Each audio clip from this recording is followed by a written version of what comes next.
Hello बच्चों। तो पिछला लेक्चर हम लोग कर चुके थे गुलाम ला पे और उसका कुछ अनुप्रयोग हमने सीखा था। तो अब आगे हम लोगों को आज पढ़ना है विद्युत क्षेत्र, इलेक्ट्रिक फील्ड। तो पहले इलेक्ट्रिक फील्ड के बारे में कि इसका कैसे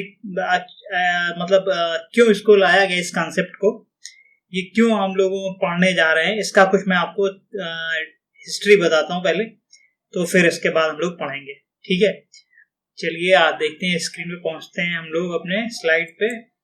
हाँ, अब देखिए, पहले तो मैं आपको एक चीज समझाता हूँ, फिर थ्योरी से पढ़ी जाएगी इसके बारे में। देखिए क्या है कि अगर आपको ये बात समझ में आती है कि हाँ भाई, ये हमारा जो यहाँ पे पहले मैं इसको क्या करता हूँ, इसमें आप देखें कि दो आवेश अगर मैं लेता हूँ आपके सामने, यहाँ पे ये देखिए, एक मैं Q1 आवेश लेता हूं और दूसरा मैं Q2 आवेश लेता हूं। तो Q1 Q2 आवेश के बीच की दूरी मीटर या सेंटीमीटर में लोग ले सकते थे। मीटर सेंटीमीटर ना लेके आप दूरी का एक और मात्रक जानते होंगे, प्रकाश वर्ष। प्रकाश वर्ष का एक प्रकाश वर्ष कितने के बराबर होता है? एक प्रकाश वर्ष प्रकाश द्वारा एक साल में जितना दूरी चला जाता है, प्रकाश द्वारा एक साल में जितना दूरी चला जाता है, उस दूरी को हम लोग एक प्रकाश वर्ष बोलते हैं। ये हम जानते हैं।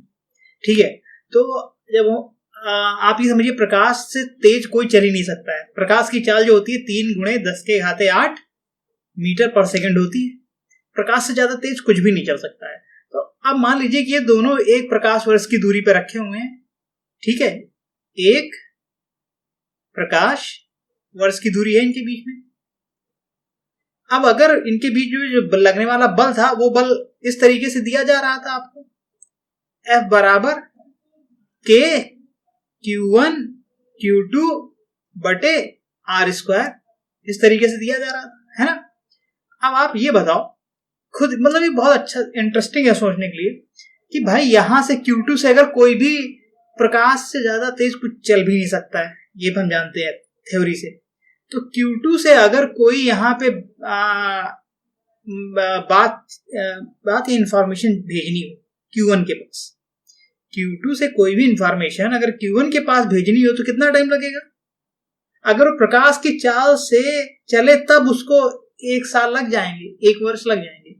तो अगर मैं Q2 अपनी स्थिति को थोड़ा सा परिवर्तित कर दे, यानी थोड़ा सा या तो वो इधर चला जाए या थोड़ा सा इधर चला जाए, यानी Q1 और Q2 के बीच में दूरी चेंज हो जाएगी। Q2 कहेगा हमारे ऊपर कितना बल लगा, अगर Q2 इधर गया तो दूरी बढ़ जाएगी, Q2 थोड़ा सा आगे आ गया तो दूरी कम हो जाएगी। यानी Q2 को आभास हो जाएगा कि हाँ मेरे ऊपर, मैं आगे या पीछे गया हूं, तो मेरे ऊपर अब बल का परिमाण अलग हो जाएगा। ठीक है, लेकिन ये बात Q1 को कैसे पता चलेगी? क्या तुरंत Q2 के साथ वो चीज हो रही है तो Q2 को तो पता चल रहा है, लेकिन क्या Q1 को भी उतनी तेजी से पता चलेगी कि भाई Q2, क्योंकि यहां से कोई भी इंफॉर्मेशन आने के लिए कितना टाइम लगेगा? 1 साल, अगर वो लाइट की स्पीड से चलती है तब। लेकिन Q1 को तो पता ही नहीं चल पाएगा 1 साल से पहले कि Q2 अपने स्थान से हट गया या नहीं हट गया। तो कूलम्ब ला यहाँ पे हमारा वैलिड नहीं रह जाएगा, मान्य नहीं रह जाएगा। अब इसी सब चीज को समझने के लिए एक नया कॉन्सेप्ट लाया गया, विद्युत क्षेत्र। विद्युत क्षेत्र में क्या कहा जाता है? ये कहा जाता है, अब देखिए इसकी थ्योरी आगे चल के आप लोग पढ़ेंगे हायर क्लासेस में, बस मैं एक थोड़ा सा आपको डिटेल दे रहा था कि कैसे, क्यों विद्युत क्षेत्र का वो कैसे लाया गया इस चीज को, इस कॉन्सेप्ट को। तो विद्युत क्षेत्र को ये बताया गया कि हर आवेश, हम देखिए कॉन्सेप्ट क्या कहता है कि हर आवेश अपने चारों तरफ एक क्षेत्र उत्पन्न करता है। पहले जब भी जैसे आवेश कोई आता है तो अपने अगल बगल क्या उत्पन्न कर लेता है? एक क्षेत्र उत्पन्न करता रहता है। ठीक है, और आपको आगे थ्योरी में बताऊंगा मैं, यहाँ पढ़ेंगे, बड़े क्लासेस में और भी पढ़ेंगे। मान लीजिए ये आवेश था, धनात्मक आवेश था। ठीक है, तो यहां से विद्युत क्षेत्र, ये विद्युत क्षेत्र चारों तरफ पहले बनाएगा आपने। अब ये चारों तरफ अपने विद्युत क्षेत्र ये बनाएगा। जब विद्युत क्षेत्र बन जाएगा तो इसके क्षेत्र में जो भी आवेश आएगा उस पे वो बल का लगाए। अब ये क्षेत्र एक बार बन रहा है, यहां सोचिए, मान लीजिए आवेश रखा हुआ है, अब ये क्षेत्र लाइट की स्पीड से आगे बढ़ता है। पहली बात तो ये समझिए, ये क्षेत्र जो बनता है विद्युत क्षेत्र, वो किसी स्पीड से आगे बढ़ता है, लाइट की स्पीड से आगे बढ़ता है। तो यानी इस आवेश का क्षेत्र कहीं पे पहुंचने में 1 साल में कितना दूरी चलेगा, 1 प्रकाश वर्ष के बराबर। 2 साल में 2 प्रकाश वर्ष के बराबर, ठीक है। तो अगर कोई आवेश जो इससे, अगर ये अभी तुरंत नया आवेश बनता है, तो जो आवेश इससे 1 प्रकाश वर्ष की दूरी पर रखा हुआ है, उसको इसका बल कब अनुभव होगा? 1 साल के बाद, अगर ये अभी आज बन जाता है, आज के दिन में ये बन जाता है, ठीक है। तो पहले कोई भी आवेश क्या बनाता है? विद्युत क्षेत्र बनाता है अपने चारों तरफ, अंतरिक्ष में, ऊपर नीचे आगे पीछे सब तरफ। और उस क्षेत्र में जब कोई आवेश आता है, ठीक है, तब उस पर ये बल लगाता है। अपने आप पे ये खुद बल, जिस आवेश का विद्युत क्षेत्र होता है उस पर खुद का कोई बल नहीं लगता है। यानी ये विद्युत क्षेत्र इसकी वजह से है, तो ये इसी आवेश पे बल नहीं लगेगा। ये विद्युत क्षेत्र क्या काम करेगा? इसके अंदर इसके अलावा कोई दूसरा आवेश आएगा, उस पर बल लगाएगा, ठीक है। ये आपको समझना है।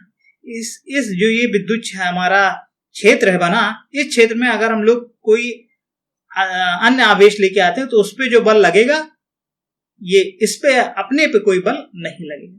तो यहाँ 2 बातें हो गई हैं कि जब कोई भी पहले आता है आवेश, तो वो अपनी तरफ चारों तरफ क्षेत्र बनाता है, और जब वो क्षेत्र बनाता है तो फिर क्या लगता है, उसमें जब कोई अन्य आवेश आता है तो उस पर बल लगाता है।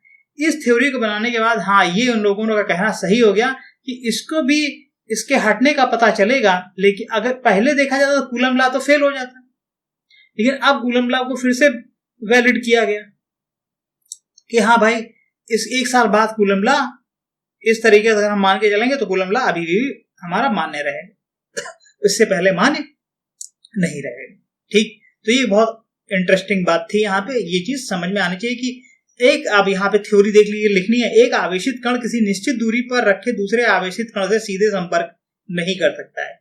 पहले क्या करना होगा? एक आवेश अपने चारों ओर के अंतरिक्ष में एक क्षेत्र उत्पन्न करता है, और यह क्षेत्र किसी अन्य आवेश, केवल स्रोत आवेश को छोड़कर, स्रोत आवेश उस आवेश को बोलते हैं जो विद्युत क्षेत्र बना रहा है, ठीक है ना, पर एक बल लगाता है। इस क्षेत्र को विद्युत क्षेत्र कहते हैं। इस प्रकार एक आवेश या आवेश के वितरण के आसपास का क्षेत्र जिसमें विद्युत प्रभाव देखे जा सकते हैं, आवेश या आवेश वितरण का विद्युत क्षेत्र कहलाता है, ठीक। तो ये बहुत सिंपल सा इसमें एक थ्योरी थी। ये थ्योरी आपको समझनी चाहिए कि कोई भी आवेश दूसरे आवेश से सीधे क्रिया नहीं करता, संपर्क नहीं करता। क्या करता है? अगर एक आवेश अपने चारों तरफ पहले विद्युत क्षेत्र बनाता है, उस क्षेत्र में यदि कोई आवेश आता है उसके क्षेत्र में, तो वो उस पर एक बल लगाता है, ठीक। ये बात समझ में आ गई होगी। अब इसमें स्रोत आवेश आपसे पूछा जाएगा। ये सारे छोटे छोटे डेफिनेशन है, छोटे छोटे डेफिनेशन आपको इसलिए पता होने चाहिए क्योंकि ये आपको ये समझ आएंगे कि हाँ, मतलब बोर्ड के लिए अच्छा रहता है और आपके कॉन्सेप्ट भी अच्छे बनते हैं। तो पहला आपका स्रोत आवेश। स्रोत आवेश क्या होता है? वह आवेश जिसके द्वारा उत्पन्न विद्युत क्षेत्र का अध्ययन किया जाता है, स्रोत आवेश कहलाता है, ठीक है। फिर परीक्षण आवेश क्या होता है? स्रोत आवेश द्वारा उत्पन्न विद्युत क्षेत्र का परीक्षण। भाई ये तो अपना विद्युत क्षेत्र बना लिया है, अब ये क्षेत्र कितना बल लगा रहा है, ठीक है ना, उस बल का परिमाण क्या है, ये किसी अन्य आवेश को लाएंगे तभी तो पता चलेगा। तो जो अन्य आवेश आता है वो अन्य आवेश को हम लोग परीक्षण आवेश बोलते हैं, या उसको इंग्लिश में टेस्ट चार्ज बोलते हैं। और अब आप ये बात समझो कि इस परीक्षण आवेश का जो मान होता है बहुत छोटा होता है, क्यू नॉट, जिसको हम टेस्ट चार्ज भी बोलते हैं, परीक्षण आवेश बोलते हैं, इसका मान बहुत छोटा होता है। क्यों छोटा रखा जाता है? क्योंकि अगर ये छोटा नहीं रहा तो ये क्या करेगा, अगर ये खुद बहुत प्रभावशाली रहेगा तो इसका भी अपना विद्युत क्षेत्र रहेगा, तो ये इस अपने विद्युत क्षेत्र के इसके विद्युत क्षेत्र को क्या कर देगा? डिस्टर्ब कर देगा। डिस्टर्ब करने का मतलब इसका रियल विद्युत क्षेत्र और इसका रियल विद्युत क्षेत्र का परिमाण जो होगा वो वहां पे रहेगा। तो जो बल निकलेगा वो हम ये नहीं कह सकते कि हाँ भाई ये अब इसके क्षेत्र के वजह से कितना बल लग रहा है, ठीक है। तो जो परीक्षण आवेश होता है इसको इतना छोटा इसलिए लिया जाता है ताकि इसका विद्युत क्षेत्र इतना कम रहे कि इसका असर इस विद्युत क्षेत्र पे ना पड़े।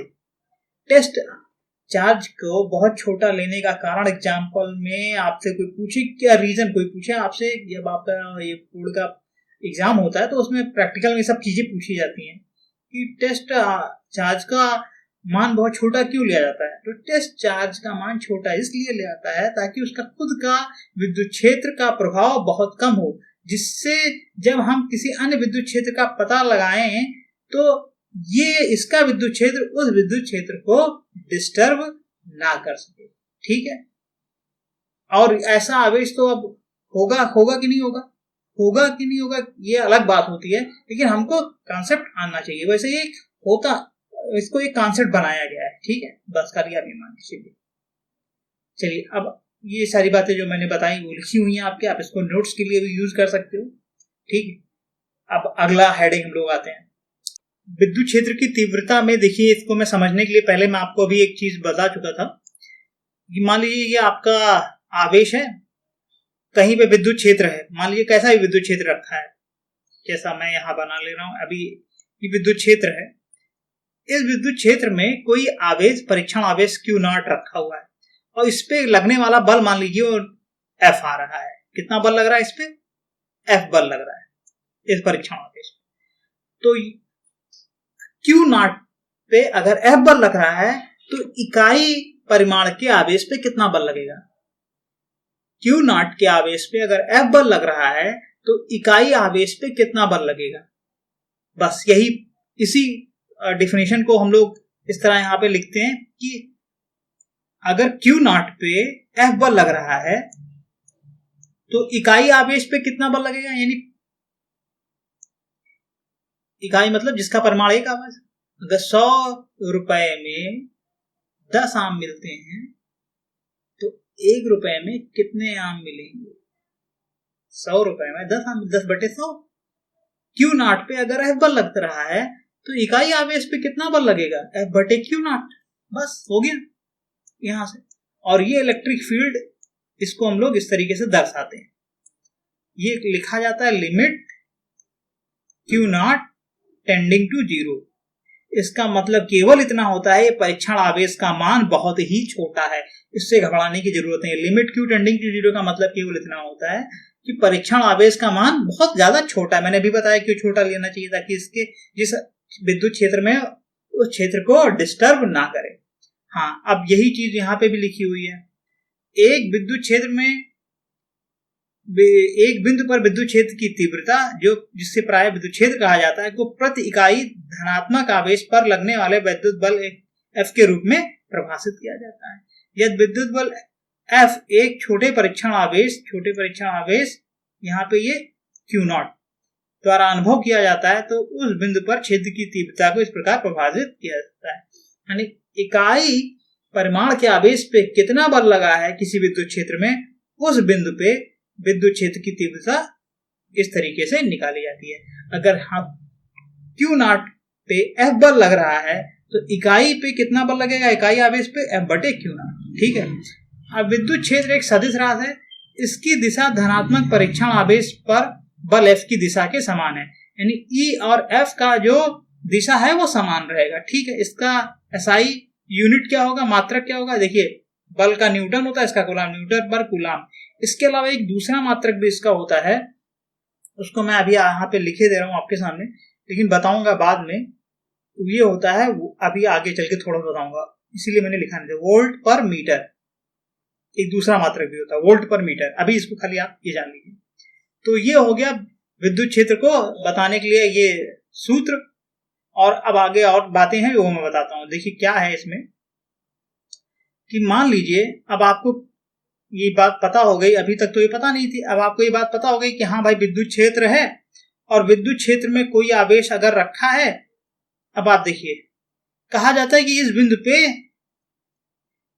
जो विद्युत क्षेत्र है वो E है। ध्यान से समझिए इस चीज को, विद्युत क्षेत्र है कि वो E है, और यहाँ पे अगर हम Q0 आवेश रख दें तो इस पे कितना बल लगेगा? E का मतलब क्या होता है? E का मतलब होता है कि इकाई आवेश पे कितना बल लगता है, इकाई आवेश पे जितना बल लगता है उसी को विद्युत क्षेत्र बोलते हैं। तो E अगर यहाँ पे विद्युत क्षेत्र है तो Q पे कितना बल लगेगा? Q0 पे वो QE लगेगा। अगर इकाई विद्युत क्षेत्र पे E बल लगता है तो Q0 आवेश पे कितना, इकाई आवेश पे अगर E बल लगता है तो Q0 पे कितना बल लगेगा? Q into E।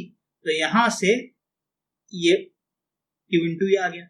अब आपको मैं एक चीज बताऊं कि जो विद्युत क्षेत्र होता है वो दो तरीके का हो सकता है। एक होता है आपका एक समान वैद्युत क्षेत्र और एक होता है असमान वैद्युत क्षेत्र। एक समान वैद्युत क्षेत्र का मतलब विद्युत क्षेत्र के हर बिंदु पे जो विद्युत क्षेत्र का मान रहेगा वो समान रहेगा, वो उस क्षेत्र को हम लोग एक समान विद्युत क्षेत्र बोलते हैं। जैसे ये मैं आपको बताऊं,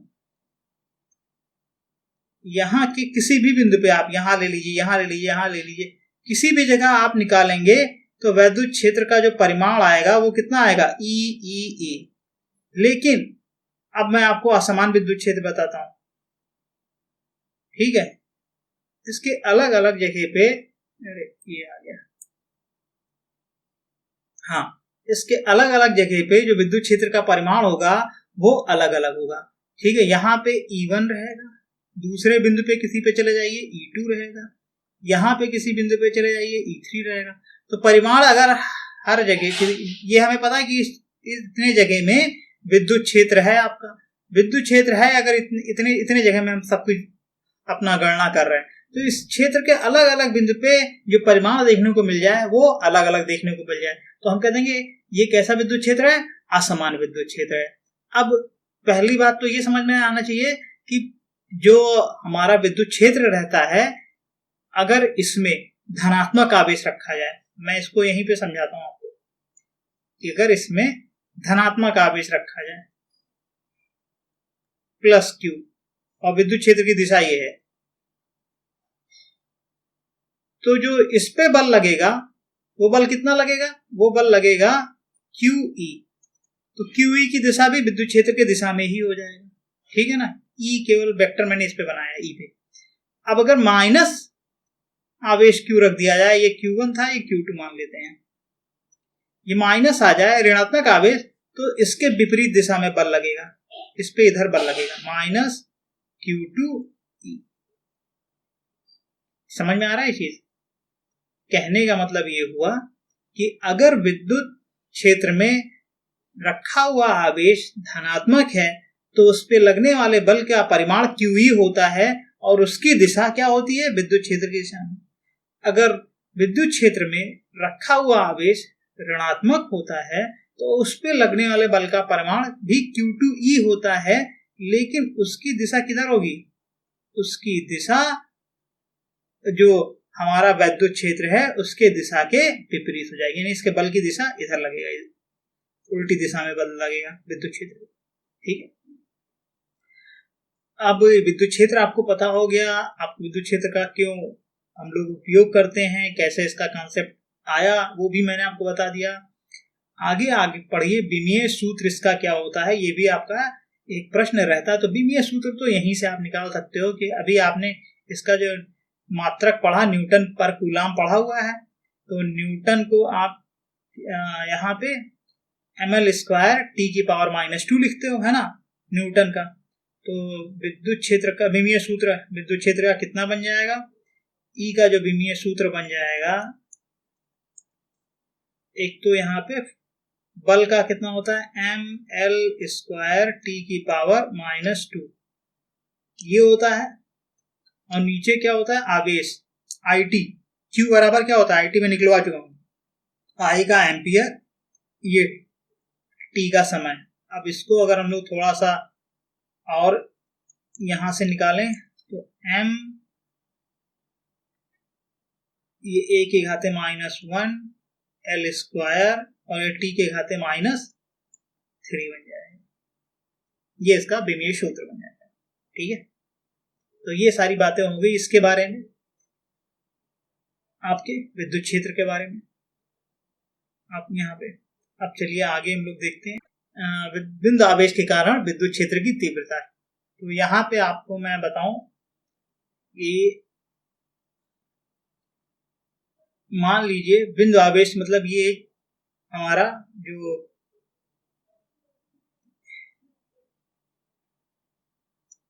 ये मूल बिंदु है 0,0, इस पे एक हमारा धनात्मक आवेश Q रखा हुआ है। अब इससे r दूरी पर एक बिंदु P है, इस बिंदु P पे हमको क्या निकालना है, विद्युत क्षेत्र की तीव्रता।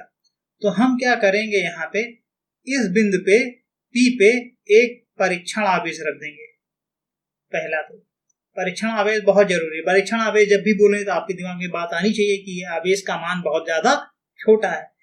ठीक है, हाँ, ये परीक्षण आवेश, मान लिया परीक्षण आवेश Q0 बिंदु P पर स्थित है। अब पहले आप देखिए कि Q कूलाम के नियम से कितना बल लगाएगा इस पे। कूलाम के नियम से इस पे जो लगने वाला बल होगा F, वो हो जाएगा यहाँ पे K Q0 बटे R स्क्वायर। अब आप ये बताइए कि इस विद्युत क्षेत्र में Q का जो विद्युत क्षेत्र है, मान लीजिए वो E है, E की वजह से हम पहले यह बल निकालिए कि इस पे कितना बल लग रहा है, Q F बल लग रहा है, इतनी तो बल लग रहा है F। तो विद्युत क्षेत्र के परिभाषा के अनुसार इकाई आवेश पे कितना बल लगेगा, बस यही F बटे Q। अगर यहाँ पे Q और Q0 के बीच में लगने वाला कूलाम के नियम से बल इतना है। अब अगर विद्युत क्षेत्र E है यहाँ पे, तो विद्युत क्षेत्र E का क्या मान होता है कि अगर इस आवेश पे जितना बल लगता है वो अगर F है तो इकाई आवेश पे कितना बल लगेगा, F बटे Q0। और यहां से आप देखेंगे ये कितना आ जाएगा, K Q बटे R, या आप E बराबर 1/4 पाई एप्सिलॉन नॉट Q बटे R स्क्वायर, ये लिख सकते हैं। ठीक है, ये लिख देंगे आप, ये विद्युत क्षेत्र का मान निकल के आ जाएगा। तो आप देखेंगे कि यहाँ पे विद्युत क्षेत्र का मान और बल जो हम लोग निकालते थे, विद्युत क्षेत्र और बल में देखिए ग्राफ, अगर इनका कभी आपसे पूछा जाए कि ग्राफ इनका यहाँ पे निकाल के बताइए कि क्या हो जाएगा, तो वो आप देखें कि मैं आपको बताऊं कि F का भी देखिए आप, ये मैं पहले करवा चुका हूं कि दूरी के साथ F का मान, दूरी बढ़ेगी F का मान घटेगा, दूरी घटेगी F का मान बढ़ेगा। इधर हम लोग बल लेते थे, इधर क्या लेते थे, दूरी लेते थे। ठीक है, ये दूरी लेते थे। इसी तरह विद्युत क्षेत्र और दूरी में भी ग्राफ ऐसे ही बनेगा, दूरी बढ़ती चली जाएगी, विद्युत क्षेत्र का मान कम होता चला जाएगा, दूरी घटती चली जाएगी, विद्युत क्षेत्र का मान बढ़ता चला जाएगा। तो ये दोनों का जो ग्राफ आएगा वो आप समान ही आएगा, विद्युत क्षेत्र और ये दूरी, ये इधर दूरी आ जाएगा, ये इधर विद्युत क्षेत्र।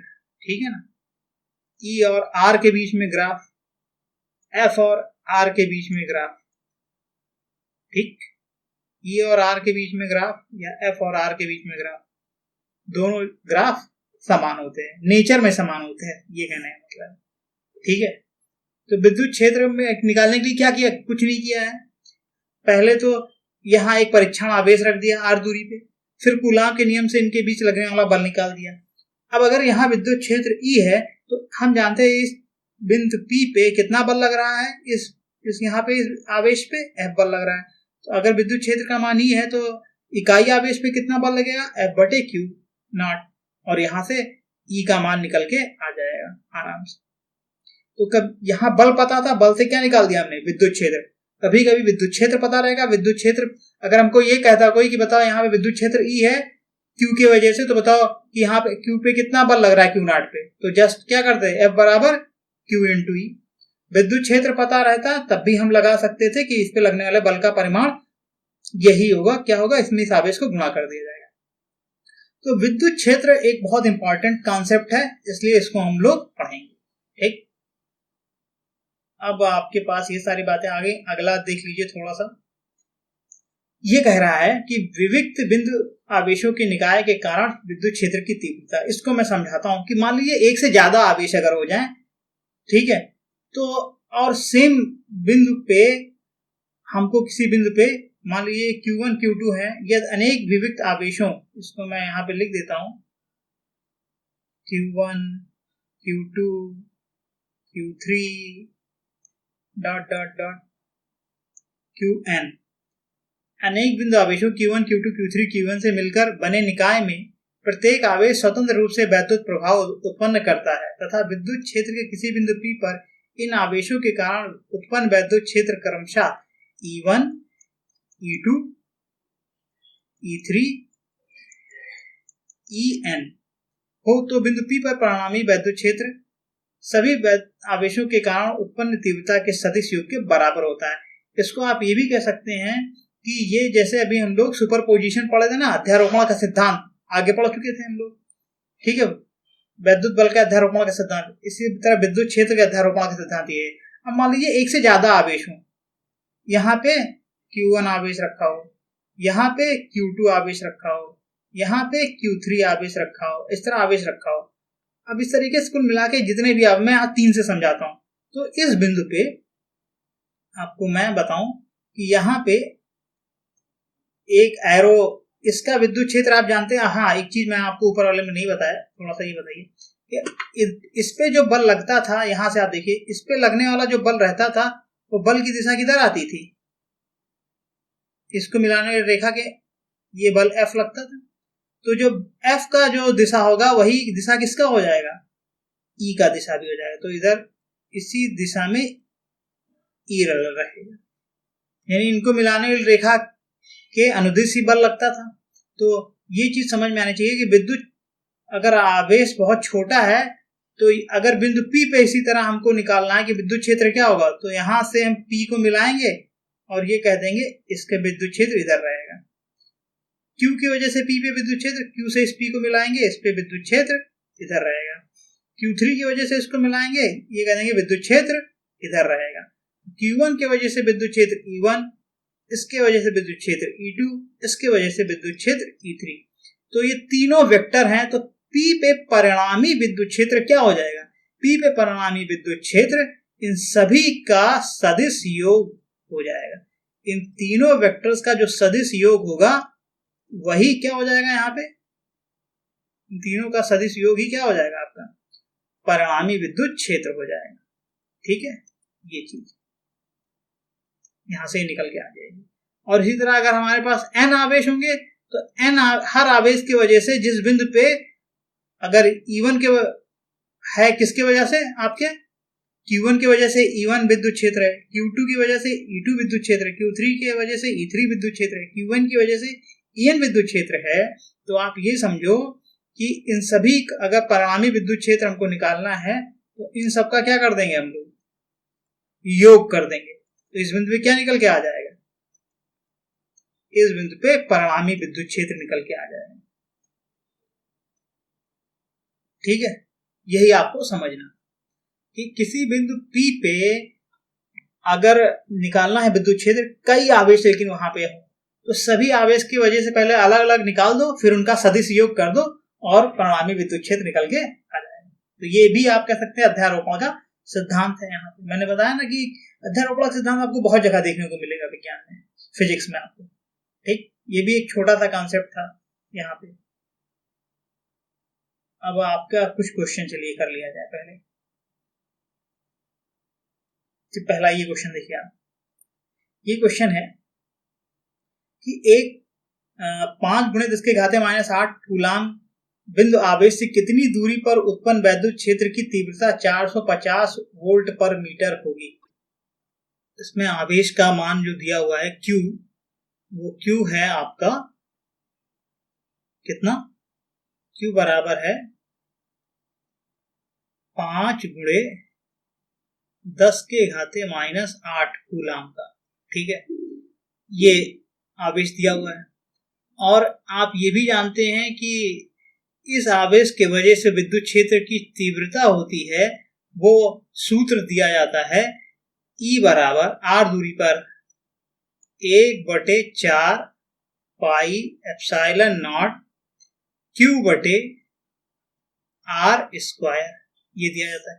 अब यहाँ जो E का मान दिया है 450 दिया है, Q का मान ये दिया हुआ है, R का मान आपको निकालना है। इसका मान आप जानते हैं 9 × 10⁻⁹ होता है।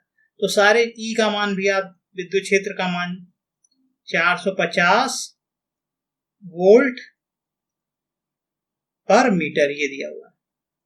तो यहाँ पे सारी चीजें रख दीजिए, E का मान 450 रख दीजिए, तो ये बन जाएगा 450 बराबर 9 × 10⁻⁹ और ये 5 × 10⁻⁻⁸ r²।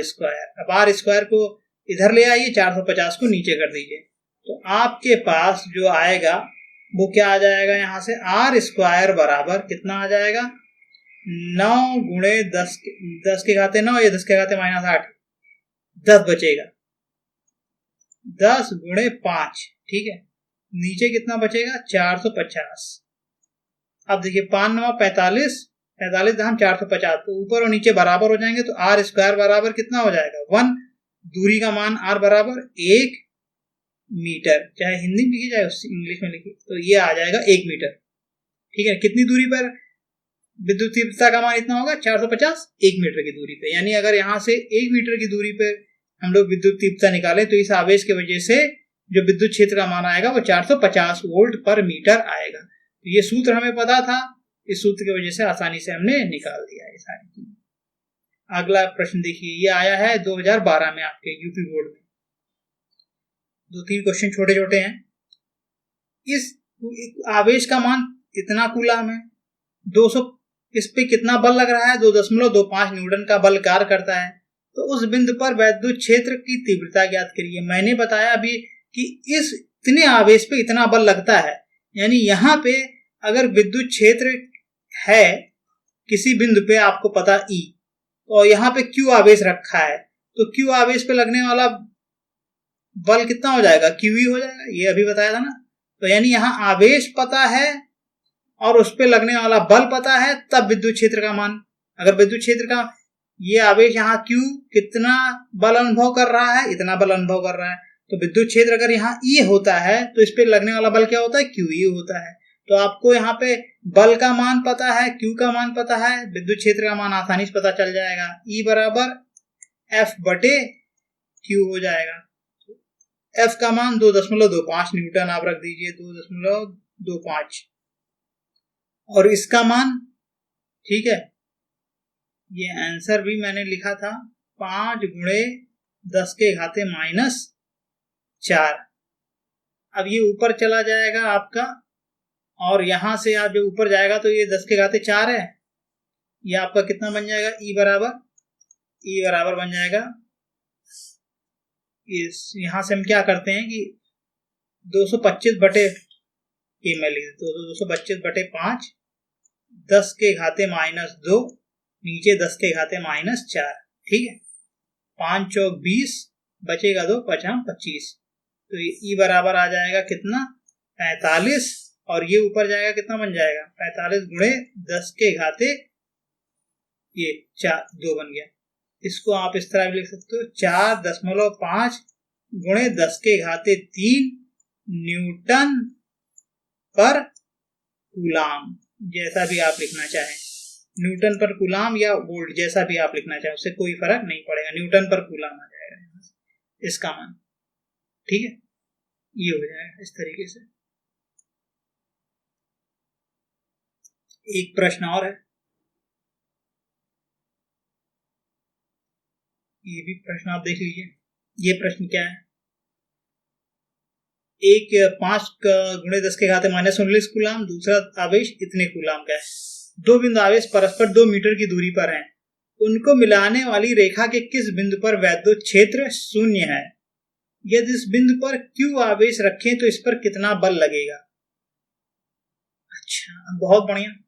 पहला तो ये है कि भैया ये मान लीजिए आपका Q1 आवेश था और ये Q2 आवेश था, दोनों धनात्मक आवेश दिए हुए हैं, तो इनको मिलाने वाला जो ये है, मान लीजिए इस बिंदु पे, ये बिंदु यहाँ पे P है, P से 2 मीटर की दूरी पे, मान लीजिए ये R मीटर है, यहाँ से यहाँ तक की दूरी, P की Q1 से दूरी R मीटर है, तो पूरी दूरी आपकी 2 मीटर की थी, तो बची दूरी कितनी हो जाएगी, 2 - R, Q2 से इसकी दूरी ये हो जाएगी P की। अब Q1 की वजह से P पे जो विद्युत क्षेत्र है वो किधर जाएगा, दोनों धनात्मक आवेश हैं, वो इधर रहेगा Q से इस तरफ, इसको E1 मान लीजिए। Q2 की वजह से विद्युत क्षेत्र, इसको इधर मिलाने वाली रेखा वो इधर रहेगा, ठीक है ना, E2 है। तो अगर यहाँ पे P बिंदु पे ये बोला है विद्युत क्षेत्र 0 है, तो दोनों विद्युत क्षेत्र, इसका दिशा तो विपरीत है, दिशा विपरीत होने के साथ इनके परिमाण भी अगर बराबर हो जाए तो एक दूसरे को क्या कर देंगे, निरस्त कर देंगे। तो अगर विद्युत क्षेत्र शून्य होना है तो E1 बराबर क्या होना चाहिए, E2। E1 बराबर E2, जिससे विद्युत क्षेत्र क्या हो जाए, शून्य हो जाए। E1 बराबर आप E2 कर लीजिए। तो अब E1 का मान निकालने के लिए क्या करेंगे आप लोग, E1 का मान निकालने के लिए K Q1 बटे ये दूरी कितनी है, R स्क्वायर, दूरी का स्क्वायर होता है ना, K Q बटे R स्क्वायर। Q2 के वजह E2 का मान निकालने के लिए K Q2 बटे यहाँ पे क्या देंगे, ये दूरी कितनी है 2 माइनस R का स्क्वायर हो जाएगा। ये और ये क्या हो जाएंगे, कैंसिल हो जाएंगे। Q1 और Q2 को भी हम लोग यहाँ पे रख देते हैं, ठीक है। Q1 और Q2 को अगर हम लोग यहाँ पे रख देंगे तो आप ये देखें कि कहाँ गया, हाँ यहाँ पर। ये देखिए Q1 और Q2 का मान अगर हम रखते हैं 5 गुणे 10 के घाते -19, ये आपको समझ में आया ना कि Q1 की वजह से अगर विद्युत क्षेत्र इधर की तरफ होगा, आप जानते हैं धनात्मक आवेश से तो अपने से दूर भगाएगा विद्युत क्षेत्र को, ये इधर धनात्मक है अपने से दूर इधर विद्युत क्षेत्र को भगाएगा, मतलब इसकी दिशा इस तरफ होगी दूसरी साइड में। अगर ये दूरी R है, ये दूरी R है, तो हम जानते हैं दूरी का और इसका आवेश का मान अगर पता होता है, विद्युत क्षेत्र का मान कितना निकालते हैं, K Q1 बटे R स्क्वायर, ठीक है। Q1 की वजह से विद्युत क्षेत्र E1 का मान इतना होगा, इसकी दूरी 2 माइनस R है तो K Q2 बटे 2 माइनस R का स्क्वायर। Q1 और Q2 का मान अगर हम रख देते हैं तो 10 के घात 5 गुणे 10 के घाते -19 इधर आएगा बटे R स्क्वायर, ये कितना आ जाएगा 5 गुणे 20 गुणे 10 के घाते -19 2 माइनस R का स्क्वायर। अब ये आप देखें तो 10 के घाते 19 दोनों तरफ से कट जाएगा, 5 चौक 20 हो जाएगा। अब दोनों 1 बटे R स्क्वायर और ये इधर कितना आ गया 1 बटे R स्क्वायर और इधर आ गया 4 बटे 2 माइनस R का स्क्वायर। दोनों तरफ क्या ले लें, वर्गमूल ले लें, तो वर्गमूल लेने के बाद क्या बचेगा, ये 1 बटे R यहाँ बचेगा और 2 बटे 2 माइनस R यहाँ बचेगा। गुणा कर दीजिए आप, तो 2 माइनस R तो यहाँ आ जाएगा और ये कितना हो जाएगा 2R हो जाएगा। ये वाला R इधर ले आइए 3R हो जाएगा, 3R बराबर 2। तो R का मान कितना निकल के आ जाएगा 2/3 मीटर, 2/3, यानी Q1 से 2/3 मीटर पे विद्युत क्षेत्र शून्य होगा। आपसे पूछे कि कितनी दूरी पे विद्युत क्षेत्र शून्य है ना, यही तो पूछा है। तो Q1 से 2/3 मीटर पर और Q2 से 2 माइनस 2/3, यानी 2 माइनस 2/3 आप करेंगे 3 दूनी 6, 6 में से 2 गई आपकी 4/3, ये 2/3 Q1 से 2/3 की दूरी पे है, Q2 से 4/3 की दूरी पे है, ठीक, ये पता लगा। अब आप ये बताइए कि यहाँ पे जो परिणामी विद्युत क्षेत्र आया E, वो E1 और E2 का सदिश योग होगा कि नहीं होगा, P पे परिणामी विद्युत क्षेत्र यही होगा। अब E1 और E2 दोनों के मान बराबर हैं और दिशाएं विपरीत हैं, तो परिणामी कितना आ जाएगा, परिणामी विद्युत क्षेत्र शून्य। अगर परिणामी विद्युत क्षेत्र शून्य आ गया तो यहाँ पे लगने वाला रखा जाए, अगर आवेश कोई भी आवेश रख दिया जाए, क्यों रख दिया जाए, तो यहाँ पे बल कितना लगना चाहिए था इस बिंदु पे, Q इंटू परिणामी विद्युत क्षेत्र। अब परिणामी विद्युत क्षेत्र ही अगर शून्य हो गया है तो आवेश का मान कुछ भी हो जाए उस पर लगने वाला बल क्या हो जाएगा, शून्य हो जाएगा। यही आपको समझना कि जब विद्युत क्षेत्र शून्य हो गया तो उस बिंदु पे कोई भी आवेश रखेंगे तो उस पर लगने वाला बल भी क्या हो जाएगा, शून्य हो जाएगा, ठीक है। ये इस तरीके से निकल के आ जाएगा। ये प्रश्न था 1991 में पूछा गया था। तो ये अभी तक का इतना हो गया। अब आगे देखते हैं लेक्चर।